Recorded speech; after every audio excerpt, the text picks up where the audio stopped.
नमस्कार दोस्तों, यूट्यूब के अमी साइंस चैनल में आपका स्वागत है। दोस्तों, हम इस वीडियो में डिस्कशन कराने वाले हैं जो लूसेंट, ठीक है। जो देखिएगा दोस्तों, लूसेंट सामान्य ज्ञान, दोस्तों इसी को हम सॉल्व कराएंगे, ठीक है, जो दरोगा के लिए बहुत महत्वपूर्ण है।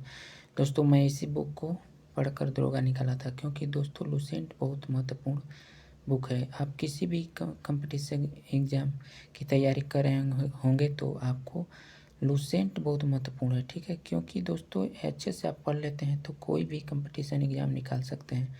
दोस्तों, मैं इसी बुक को पढ़कर दरोगा का कंपटीशन एग्ज़ाम निकाला था और एनटीपीसी CBT1 और CBE2 दोनों, ठीक है। तो देखिएगा दोस्तों आप देख सकते हैं जो इसमें हम कराएंगे दोस्तों प्राचीन भारतीय इतिहास स्रोत, ठीक है। तो भारत का इतिहास पहले देखिएगा दोस्तों, इसको हम कहानी की तरह बताएंगे ताकि आपको अच्छे से याद हो जाएगा, ठीक है। तो देखिएगा, उत्तर में हिमालय से दक्षिण में समुद्र तक फैला यह उपमहाद्वीप भारतवर्ष के नाम से ज्ञात है। किससे है? तो भारतवर्ष से, जिसे महाकाव्य तथा पुराण भारतवर्ष अर्थात भारतों का देश तथा यहाँ के निवासियों को भारतीय अर्थात भारत की संतान कहा गया है, ठीक है। भारत एक प्राचीन कबीले के नाम था। प्राचीन भारतीय अपने देश को जम्बूद्वीप अर्थात जम्बू जमुन वृक्षों का द्वीप कहते थे। प्राचीन ईरानी इसे सिंधु नदी के नाम जोड़ते थे। क्या जोड़ते थे? सिंधु नदी के नाम जोड़ते थे, ठीक है, जिसे वे सिंधु न कहकर हिंदू कहते थे, ठीक। यही नाम फिर पूरे पश्चिम में फैल गया और पूरे देश को इसी एक नदी के नाम से जाने लगा। यूनानी इसे इंदे और अरब इसे हिंद कहते थे। मध्यकाल में इस देश को हिंदुस्तान कहा जाने लगा। यह शब्द भी फारसी शब्द हिंदू से बना है। किससे बना है? तो हिंदू से बना है, ठीक है। यूनानी भाषा में इंदे के आधार पर अंग्रेज इसे क्या कहने लगे? इंडिया कहने लगे, ठीक है। तो देखिएगा,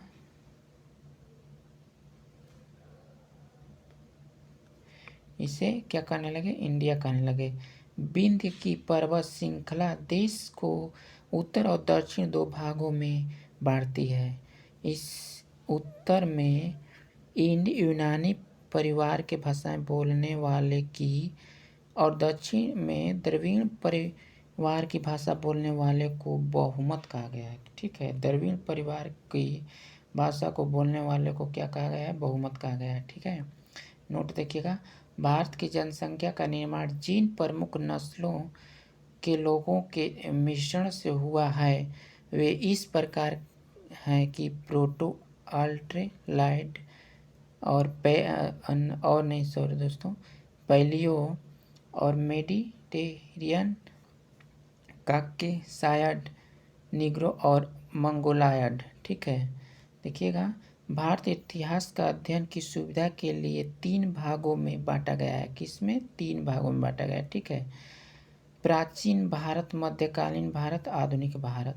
बोल देगा कि भारत इतिहास के अध्ययन को कितने भागों में बांटा गया है? तो 3 भागों में बांटा गया है। कौन? प्राचीन भारत, मध्यकालीन भारत, आधुनिक भारत, ठीक है। क्लियर हो गया होगा। नेक्स्ट देखिएगा नोट, सबसे पहले इतिहास को 3 भागों में बांटने का श्रेय जर्मन इतिहासकार किया था, ठीक है, किए थे, जो क्रिस्टोल सेल्सियस, जो 1638 से 1707 AD को है, ठीक है। देखिएगा दोस्तों, यहाँ पे प्राचीन भारत, तो प्राचीन भारत इतिहास के स्रोत।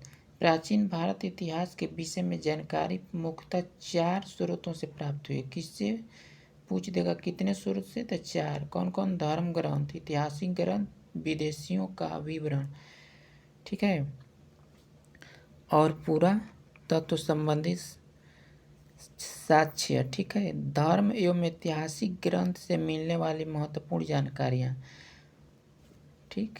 देखिएगा, प्राचीन भारत धर्म ग्रंथ वेद है, जिसे संकलनकर्ता महर्षि कृष्ण द्वैपायन वेद व्यास को माना जाता है। वेद वसुंधरा कुटुम्बकम का उद्देश्य देता है। भारत परंपरा वेदों को नित्य तथा अपौरुषेय मानती है। वेद 4 प्रकार के होते हैं। वेद पूछ देगा कितने प्रकार के होते हैं, तो 4 प्रकार के। कौन कौन? ऋग्वेद, यजुर्वेद, सामवेद, अर्थवेद। ठीक है। इन वेदों को क्या कहा गया है? तो इन वेदों को संहिता कहा गया है। ठीक है, देखिएगा। ऋग्वेद ऋचाओं के क्रमबद्ध ज्ञात के संग्रह को ऋग्वेद कहा जाता है। ठीक है।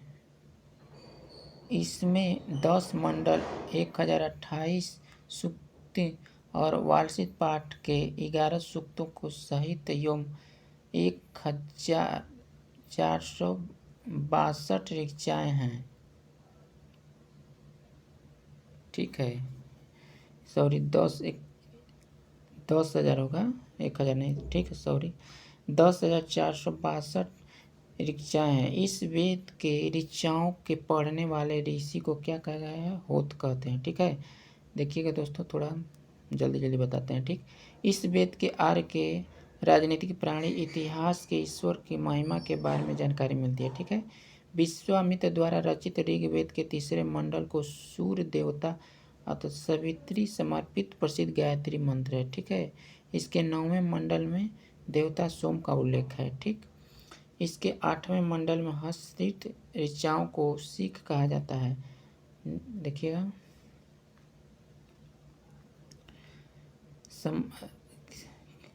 इसके 8वें मंडल में हस्त ऋचाओं को खील कहा जाता है। ठीक है।